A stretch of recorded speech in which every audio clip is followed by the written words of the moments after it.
So in this segment I want to talk about block ciphers, which are sometimes called the working horses of modern cryptography. A block cipher essentially gives you an encryption and a decryption method. They're called block ciphers because they work on blocks of data. So here is an example of decryption. We give a ciphertext block, in this case 16 bytes long. We input a key into the block cipher and then it gives us a plain text. Now it also offers a decryption method, and given a plain text, the same key, and then we get the ciphertext.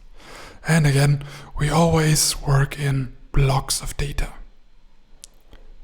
These block ciphers are highly nonlinear, which is what their security is mainly based on. What are popular block ciphers? Probably you've heard of them. Almost everywhere AES is used, the advanced encryption standard. There's different modis. It has key sizes from 128 to 256 bits. It always works on blocks of sizes 128, that is 16 bytes, and the block size stays the same, always, even if the key sizes differ. What you find sometimes in legacy software is DES, Data Encryption Standard, has a key size of 56 bits and is therefore insecure. So the main problem with DES is actually it has some weird properties, but the main problem with it is its small key size and the small block size. If you're wondering why this key size is so weird here, the 56 bits, well, IBM wanted to standardize DES as an encryption standard, and they wanted to have a key size of 64-bit, but the NSA didn't want that because they weren't able to crack 64 bits back then, so IBM had to reduce the key size so American foreign intelligence would still be able to decrypt with their tools. This might be a funny side note, but you should always keep that in mind if you see an American standard that usually the NSA historically had to do with the standards and made them weaker on purpose so they could still break the systems. One common fix for this is triple DES, so just using DES 3 times in an encrypting, decrypting, encrypting fashion. So use 3 different keys.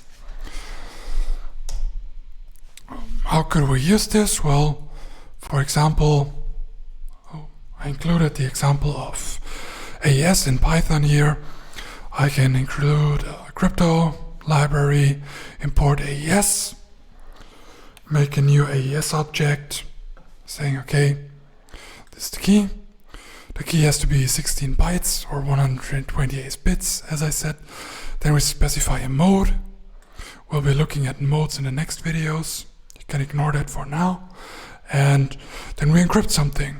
For example, my secret info.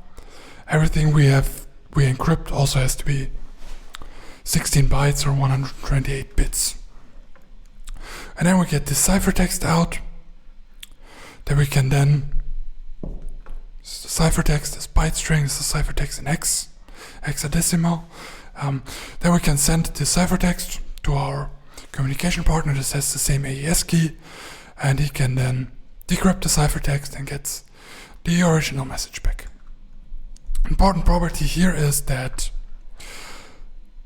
if an attacker gets this ciphertext and doesn't have access to our key, he can't distinguish the ciphertext from randomness, which is a crucial thing in cryptography if you use primitives, that ciphertext can't be distinguished from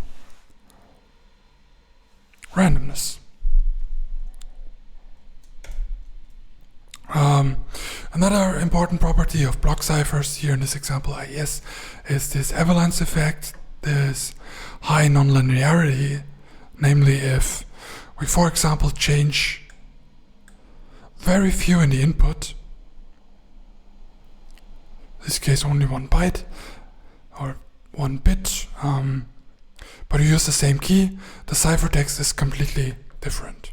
You can see we changed very little in the input, but we use the same